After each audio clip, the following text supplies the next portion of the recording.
Well, after the intense rain that fell there this week, there's now more expected rain over the province this long weekend. We've had such intense weather, so much rain. There are fears that we could have another big storm in that area. Simon Gear is a climatologist. He joins us now. Simon, good afternoon to you. Is it normal to have one big storm and then another big storm soon after that, or is that quite a rare occurrence? It's reasonably rare, Stephen. These are two quite... They more or less of the same system. So these are both troughs that have come out of the tropical system that lies north of the country. It's quite unusual to have them this late in the season, I'll be honest. But the one that brought the devastation to KwaZulu-Natal was the cut-off low, which means a very, very deep trough. This one that we're currently experiencing, this rain that's lying right the way across the eastern half of the country, that's a fairly bog-standard trough. But certainly to have two of them in a week is unusual. I have a sense of weather and energy that a big storm would sort of take all the energy out of a system. Does it really work like that, or does it actually work in a very different way? It does in a very local sense. So, you have a big thunderstorm develop and it releases all its energy and then so it goes. These are regional scale systems. So they are sweeping across the country, coming in from the tropical easterlies. And so it is possible to have a couple in a row. Not dissimilar to the westies that come in over Cape Town in winter, similar sort of scale of it. Okay, so it's all about the size of the weather system that actually brings in weather like this. Exactly. So this is very, very much a summer rainfall pattern. And what's happened is we've had all of this moisture pour in from the north. And last week it really, really deepened. And we got what's called a cut-off low.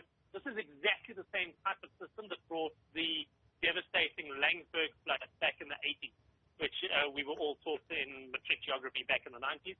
And what happened is that cut-off low tracked eastward back against itself, if you will, and into KwaZulu-Natal. And once it got into KZN, then it started to suck up that very, very rich, moist air from the Indian Ocean, and that's what resulted in it dumping the ridiculous amount of water that it did.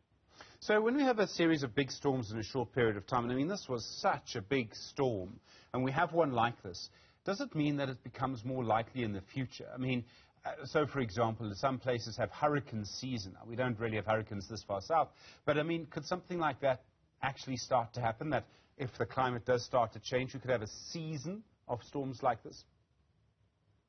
It's not inconceivable. I've never ever heard this particular sequence of storms described in the climate change literature.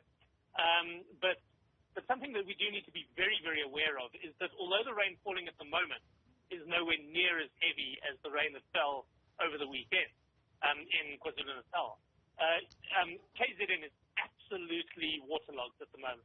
And so you don't actually need that much more water, 10, 20 millimeters of rain in 24 hours to cause a flooding event again. Obviously not as big as we saw, but it does increase the likelihood of it.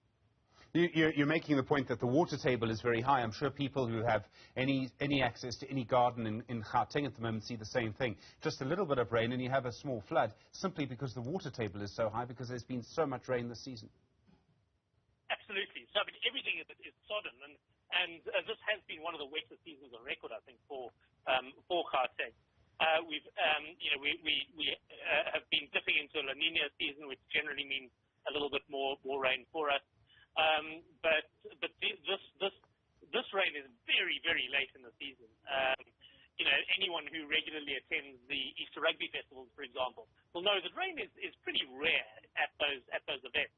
And so to suddenly have this sort of very, very long set wet weather is quite unusual. So it's quite unusual. That doesn't mean it hasn't happened before. No, I mean, these things do happen. And, so obviously the question is, is this abnormal? Is this a climate change thing? And the answer to that is we don't know. We would have to get 20 or 30 years in advance and have a look back over this period to see whether we're getting a greater likelihood of these things. But for the time being, I think this is probably just one of those abnormalities. We got two very, very wet weather systems in a row, and that was enough to really soak the eastern half of the country. So we need to talk a little bit more about climate change. Now there's a very strong argument to say this is a result of climate change, just the severity of the storm. We could therefore have more events like this in the future. But at the same time, I'm aware in 1987, if I've got my numbers right, so in this event this week, around 300 millimeters of rain fell in Durban in just one day. I mean, that's a huge amount of rain. But in 1987, I think it was 900 mils of rain fell in 4 days. So the point I'm trying to make is that, and I'm not a climate change denialist, Simon, I mean, you know me better than that. The point I'm trying to make is that this is a huge amount of rain, but it has happened before in this particular area, and there are probably reasons why in this particular area, but it is something that can happen, which, whether it's climate change or not, means we need to build back better.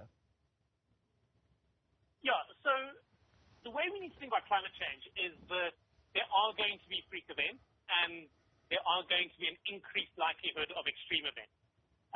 Whether this individual event is a climate change event, I don't think any climatologist would lay their hat on that. But it does mean that any engineer working particularly in KwaZulu-Natal, but anywhere in the country, needs to be aware that things like 50-year flood events aren't any longer. They 25, 10, 5-year flood event. We're having an increase in unusual events, but we won't ever ascribe this individual event to climate change. KZN is an interesting place. They've got this very, very warm ocean on their doorstep, and that is always going to look for reasons to dump rain into KwaZulu-Natal. It goes back to the same thing in weather, doesn't it? Heat is energy. Simon Gear, I really appreciate the time. Thank you, climatologist, joining us here on Newsfeed.